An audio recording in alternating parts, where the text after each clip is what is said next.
বিচ্ছেদের অনেকগুলো বছর পর এসেও আমরা সেই মানুষটাকে ভুলি না, যার জন্য চোখের নিচে কালি পড়ে চোখ তার সৌন্দর্য হারিয়েছে, যার জন্য সারাবেলা মুখমণ্ডলে মলিনতা বিরাজ করে, রাতের চোখে ঘুম নামে না, খাবার খেতে বিষাদ লাগে, যার জন্য ভালোবাসা শব্দে ঘৃণা অবিশ্বাস জন্মেছে, খুশির দিনগুলো হারিয়েছে। ভুলে যাব বলে বলেও মনে রাখি তাকে, তবুও ভালোবাসি। বিচ্ছেদ আলাদা করে দেয় কেবল, ভালোবাসতে বারণ করে না। কেন করে না?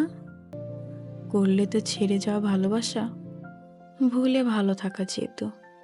যদি করতো তাহলে বিচ্ছেদের আলাদা অনুভূতি থাকতো না। তাই হয়তো ভালোবাসতে বারণ করে না। লেখনীতে আশা রোজমেরি।